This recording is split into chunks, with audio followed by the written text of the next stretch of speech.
Hey folks, today we're taking a look at a game with a very unique theme as far as I can tell, and that's Freedom, the Underground Railroad. Now this is a purely cooperative game from Academy Games where each player is an abolitionist who is trying to help slaves escape from their evil slave owners in the South and get across the border into Canada during the years from pre to post Civil War.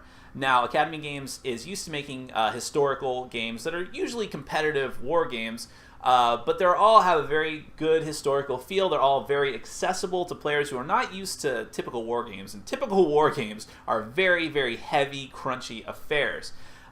So they're trying to go for something a little bit different here, not just in the accessibility of the game, but also in the game theme. And to be sure, I personally have not heard of another game that covers this somewhat dark period of history. But just because a game has a unique and creative theme does not necessarily make it a great game. Is it a great game? Well, let's find out.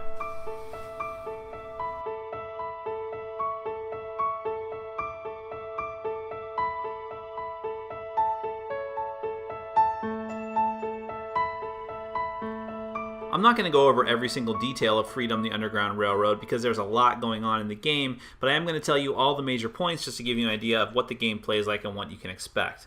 So the goal of the game, basically it's a purely cooperative game. Each of the players is part of the abolitionist movement trying to get slaves over the border into Canada from the plantations on the South. So the slaves all have to make their trek up to Canada. Slaves in this game are going to be represented by little wooden cubes, which is a bit unthematic, but try to work with it.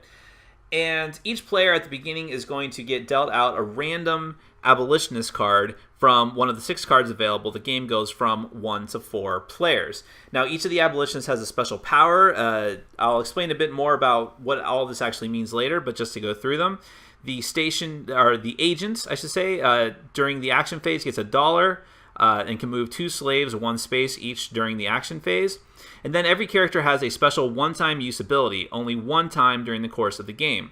For the agent, during the planning phase, remove 1 slave from each of the slave market deliveries currently on the board and return them to the supply.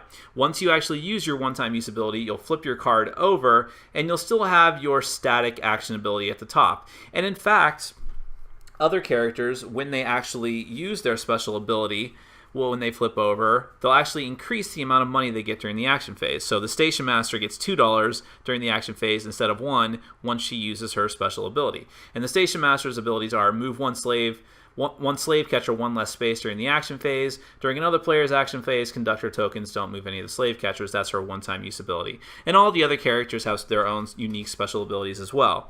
So once you actually randomly or through determine which character you're going to play. You'll take the applicable playmat as well, which just gives you a cheat sheet of all the stuff that happens during the game.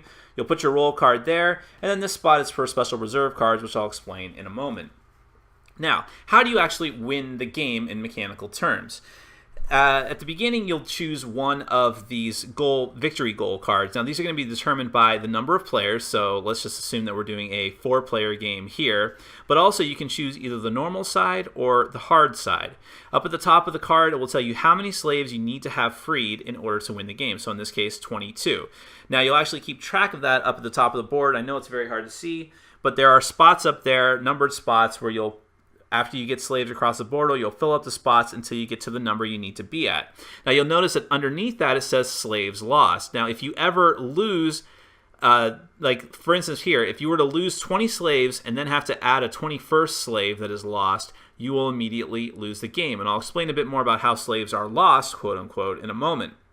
But that's not the only way that you need thing you need to worry about in order to win the game. You also need to worry about getting these support tokens. Now, the game is broken up into 3 periods of time. You have 1800 to 1839, which is like a light blue period column over here. You have 1840 to 1859, which is the purple column, and 1860 to 1865. At the head of each of those columns, right up here, you have piles of these support tokens. And the rules are going to tell you exactly how many tokens you put out there according to the number of players and during each period. You need to purchase these support tokens, every single one that's in every period on the board, and rescue all of those slaves, and make it through whatever round that you're in without meeting the fail condition for the game, which is losing a certain amount of slaves. Now, these tokens cost you $10, which may not seem like a lot, but in game terms, it is a lot of money. So it's one of the things you constantly need to worry about, is having enough money to buy these tokens and keeping up with them and not falling too far behind, because buying all the support tokens isn't going to do you much if you don't have enough slaves freed, and freeing a lot of slaves is not going to help you very much unless you have a lot of support tokens. I should also mention that thematically what the support tokens symbolize is actually not just freeing slaves, but getting all of the common populace, especially in the north, to rally behind your cause in the effort to free more slaves. Now, other stuff that's in the game. Well, first off, you have this nifty first player token, which actually may be different depending on the edition of the game that you have. Out here on the board, we have these slave catcher tokens. There's 5 different slave catcher tokens, and these are going to move in a couple of different ways. When slaves move from area to area, there's a possibility that the slave catchers will move towards them, and if a slave catcher lands on a space that has 1 or more slaves on it, they immediately capture those slaves, and slaves go back to the slave market. But also at the beginning of every round, whoever is the first player has to roll these 2 dice.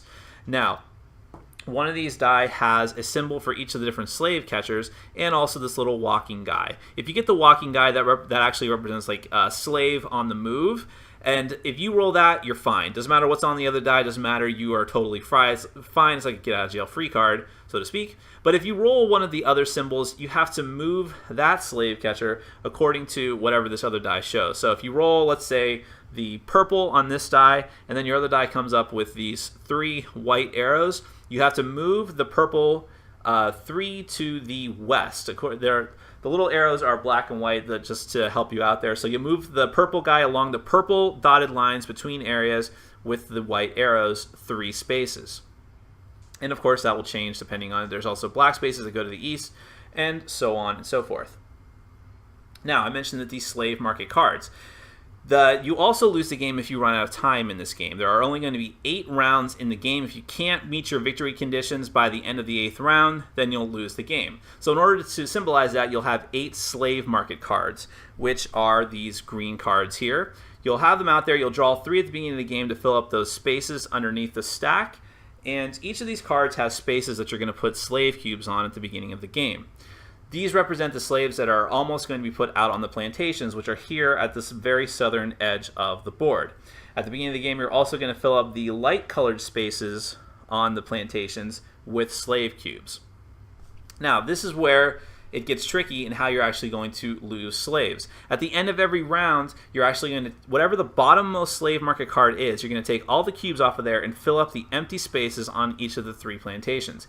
Any slaves that overflow, in other words, there's no more spaces left on the plantations for them to go, are going to go onto the slaves lost part of your victory condition card, like so. So you need to worry about getting those slaves out of that area, or off of the plantations, in order for new slaves to arrive there and not get lost, which presumably, thematically, that means that they die because there's too many slaves and the slave owners kill them, I guess. I'm not really sure about that, but anyways, it's a bad thing. You don't want that to happen. So how do you move those slaves? Well, one of the first phases of the game is actually the planning phase, which is right after the slave catcher phase. During the planning phase, you have the opportunity to take up to 2 tokens from the period that you're in. Now, I should mention here that you don't go into one of the second or third period of the game until you buy every one of the support tokens for the period that you're on. Once you've removed the last support token from a period, you immediately get to access the next period, but not until that point. So when you're taking tokens, one of the tokens you can take is one of the support tokens if you can pay the $10 for it, or you can take a conductor token. Now, conductor tokens also cost a certain amount of money, either $2, $3, or $4, depending on what period you're on. And conductor tokens during the next phase, which is the action phase, are going to let you actually move slaves around. So, for instance, this token, which is purchased in the 1800 to 1839 period, lets you move 3 slave cubes, 1 space each. You can't move 1 slave twice, but you move 3 different slave cubes, 1 space, which would immediately, in the first round, for example, let you move slave cubes up to an empty space. And there are southern spaces and northern spaces. You may also choose to take a fundraising token instead of the support token or the conductor token. A fundraising token is going to be something that lets you get money, which of course you need money in this game in order to buy the support tokens or to buy the conductor tokens. And depending on which one you take and which era, it gets money in different ways. So for instance, in the first 2 periods of the game, if you take and then use a fundraising token during your action phase, you're going to gain $1 for every slave cube that's on a green southern space at the bottom of the board. You'll use a token and immediately get that much money. So in that way, the game can get a bit puzzly in that you want to fill up, when you're ready to use a fundraising token, you want to fill up all those green spaces with slaves as best you can to maximize the amount of money that you get. So that's where the economy engine of this game kind of comes in. Now in the third period, and I already showed this token before, it's a bit different. In this one, you're trying to get slaves onto the blue city spaces in the north. If you can do that, then you're actually going to get money for each of those. And here's where it gets a bit tricky because most spaces only allow you to have 1 slave. However, there are big square cities in the north where you will actually be able to hold 4 slaves at a time. So if you can get enough slaves into the blue cities and use that fundraising token, you're going to get a lot of money for that. Some of the other conductor tokens that you have the opportunity to use would be in the second period, you can move 4 slaves 1 space, or you have the option of moving 2 slaves 2 spaces. This is where a bit of the strategy of the game comes in because you want to buy the appropriate tokens and use them at the right time by looking at the board. In the last stage, you can move 5 slaves, 1 space, or 3 slaves 2 spaces. Now, these tokens are finite. If the conductor tokens run out, then you're left with these light blue gray tokens, which do the exact same thing. But basically, whoever buys that one, the last token in the stack, that stack will be empty and no one else can purchase that conductor token until someone uses these light blue gray tokens. But then they go back to the stock, and then someone else can purchase them. So a bit of strategy there. Eventually, you're going to run out of the ability to have all the conductor tokens that you really want. The fundraising tokens and support tokens are totally finite. Once those are gone, they're gone. Now, you're probably wondering what these cards are down here. Each period has their own Abolitionist cards. All of the cards out here are called Abolitionist cards, but they're broken down into type. Again, you only have access to the cards of one period until you reach the next period. When you reach the next period, you get rid of the entire stack of unused or unflipped Abolitionist cards, but whatever cards are already out here in these 5 slots stay. So at the beginning of the game, you'll take from the very first period, put out 5 random cards here, and actually that should not be like that because you can't have 2 opposition cards at the same time. Anyways, sorry about that. The different types of cards. Now, as far as the quote-unquote good cards go, you have 2 different types. The cards that have sort of brown tan spots, if you purchase these during the action phase, and they'll tell you how much they cost up here. Anything in this spot is $3, $2, $2, $1, $1. These are one-time use cards. You buy these during the action phase, their effect kicks off, and then they get discarded. So for instance, you buy, and these are all really cool and historical. They have the name, the picture, and then there's actually some little flavor text down here, should you be so inclined. But if you don't really care, they don't take up any other space and they're not that distracting. So Josiah Henson says you purchase this card, move 2 slaves with the 2 spaces each. So it kind of functions like a conductor token. But remember that you can only take 2 conductor tokens per round, and maybe you can even get this one cheaper if it's in the $1 slot. So that's a good thing to do. Then you have Samuel Joseph May, who gives you $1 for any slaves in spaces connected to New York. So if you can load up a bunch of slaves in spaces connected to New York, you can get a lot of money by buying that card. Then you have reserve cards. Reserve cards are sort of light green, greenish blue, and reserve cards will go, remember when I showed you on your personal character stack, you can leave a card here in your reserve space. Reserve space cards will sit there, and you can only have 1 at a time. If you buy another one, it replaces the old one gets discarded. And you can choose to play this at any time when applicable. So the Levi Coffin card says that during any player's action phase, you can ignore the movement of 1 slave catcher. If they would capture a slave, then you discard this card. So they're kind of like a good thing to have in your pocket to use if necessary. Now, unfortunately, sprinkled throughout each of the 3 decks are opposition cards. Opposition cards are always bad cards that do something nasty, but when they kick off varies upon the card. So, for instance, the Farron Riots card. Remove from the game the top conductor and fundraising tokens from the current period column. This card resolves when removed. So at the end of each round, when you buy cards, they're not replaced right away. Instead, you slide cards down, and whatever card is in the rightmost spot gets removed from the game. It gets auto-discarded. So if that happens to be this card or any other opposition card that says remove when or resolve when removed, that effect kicks off, and that's bad. But you always have the option to purchase one of these cards if you want. If you spend the money to purchase one of these cards, nothing happens. The card gets discarded, the effect doesn't happen, but you are wasting money in order to do that, but maybe it's worth it. Another example, the U.S. Marshals. All slave catchers immediately return to their starting cities. Now, this could actually be good or bad, depending, but you definitely don't want this to happen when there are slaves in those target cities, and the board will tell you where the starting spaces are. This triggers when removed and cannot be purchased. So in other words, this card will eventually happen because it cannot be purchased, and it will eventually slide down to the end and be removed. So you need to plan for that to happen. And finally, I'll show you another one, 1850 Compromise. Fundraising actions bring in $2 less than they normally would. And this is in effect until removed from the queue. So in other words, as soon as it hits the queue, as long as it's in that queue, that effect is going to happen. So you kind of want to buy that as soon as possible if you're planning on doing fundraising anytime soon. If you're not, then you can just let it fall off the track. Some other good cards from the other periods. Civil War. During one of the player's action phases, ignore the movement of all slave catchers during a single action, then discard this card. You can play it from your reserve. Frederick Douglass. Each player receives $4 from the bank. That's really good. We didn't get that in our games. Harriet Beecher Stowe. You can purchase a token at a $5 discount. Now, the reason this is good is not just the $5 discount, but remember that the planning phase where you actually can take your 2 tokens is different from the action phase. This lets you get another token during the action phase, so that's pretty great. And finally, a few more from the last period of the game. Charles Sumner attacked in Congress. You get plus $1 until used. This sits in your reserve. So during the action phase, you give one other player money, then discard this card. Harriet Tubman. Move 4 slaves, 1 space each, and they do not trigger the slave catchers. That's actually very, very good. And Uncle Tom's Cabin. You can purchase a token at a $3 discount and swap the places of 2 cards in the Abolitionist queue. So you can effectively make a card cheaper or keep a card that's going to fall, a bad card that's going to fall off the track and make a bad effect, and make it give yourself a little more time in order to take care of it. So how the game is going to work is that basically you're going to start of the round, whoever's the first player is going to roll the slave catcher die, which may roll the slave. That may move one of the slave catchers and possibly capture some slaves. Captured slaves go back to the slave market cards. Then each player is going to have a chance to grab tokens. Then each player is going to have the chance to do their action phase in turn order, which is using the tokens to move slaves, trying to get them over the border. Every time that you move a slave, you have the opportunity to get money from certain spaces, which will give you money when you land a slave there.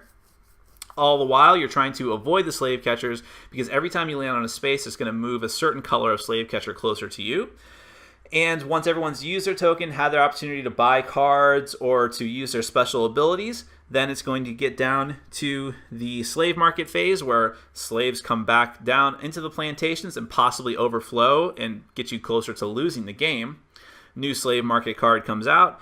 Then you have the lantern phase where you're going to discard the rightmost card, replenish the stock, and check for your victory conditions. If you haven't won the game, first player passes to the left, and the game continues.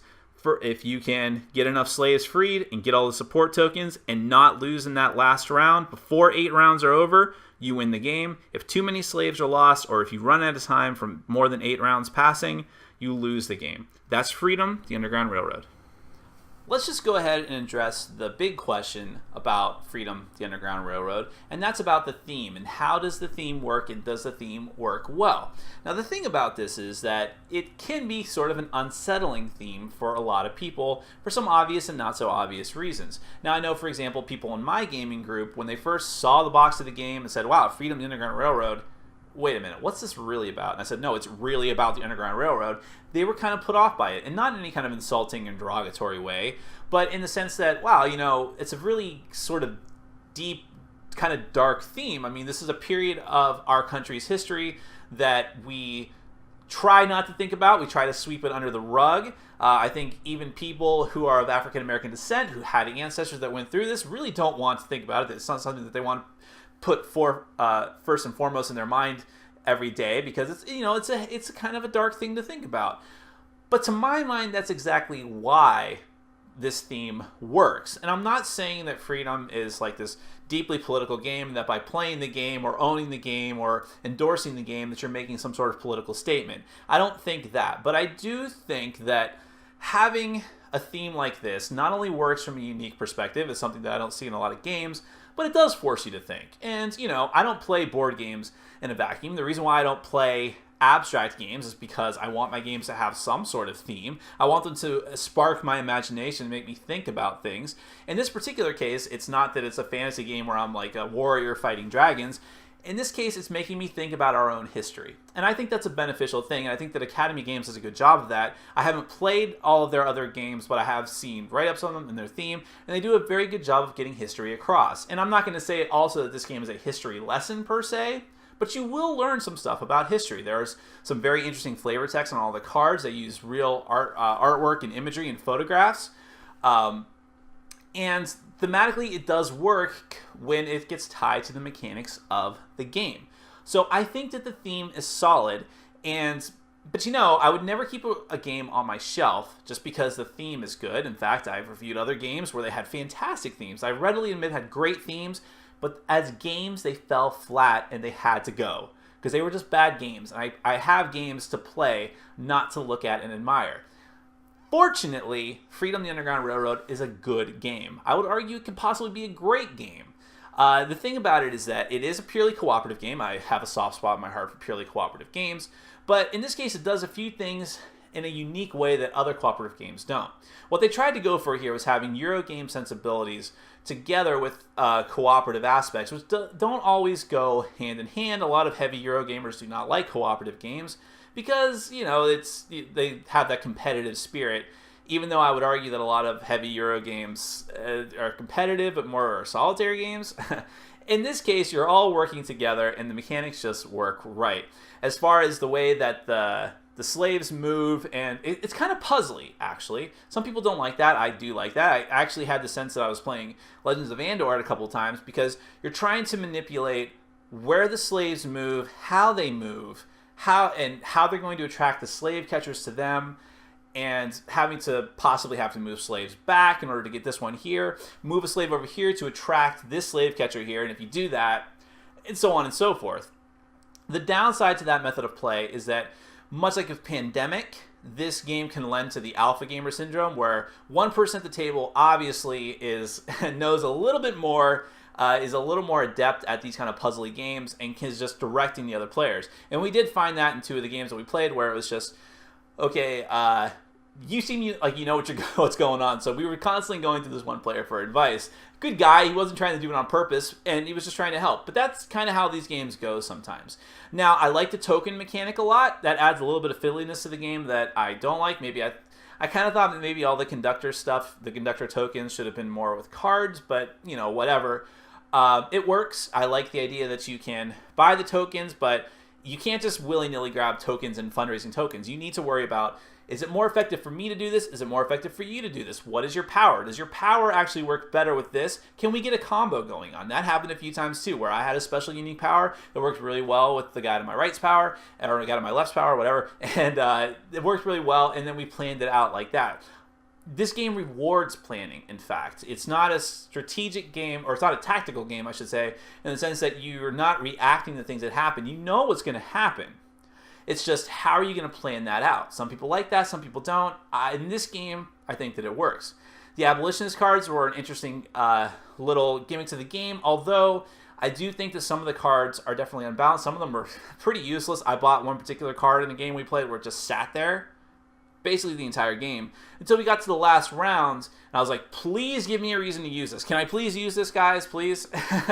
So that can happen, but I do like the card sliding mechanic. I've seen that in other games, and it worked really well. In this game, it also works. I like Robinson Crusoe is the one that I'm thinking of in particular, where although in Robinson Crusoe was always a negative card, you didn't want that negative card to slide off and activate. In this game, you have good cards with negative cards, and you need to know when you should buy a good card, when you should just leave it there, when you should use abilities to swap the position of the cards, and whether or not when you should actually worry about one of those opposition cards that's stuck out there. So that all worked really well. As far as the components tied to the theme, I don't really know what else they could have done. I mean, they used cubes to represent the slaves, which can be kind of take you out of that in a sense, but kind of take you out of the theme, but I didn't really know what else I can do. And I'm not going to put miniatures for slaves because that would be kind of weird and offensive in a way. But I do think that it works. The slave market card concept as well is kind of interesting. And basically, the game is difficult. Now, we were able to win playing it on normal mode, but then when we played it in the hard mode, basically we played it with 4 players, flipping the card over to the other side, we did not have as much luck. It was just too many slaves that we had to free. And of course, like I said, it's your best laid plans. If you can't plan well, the game will punish you heavily for that.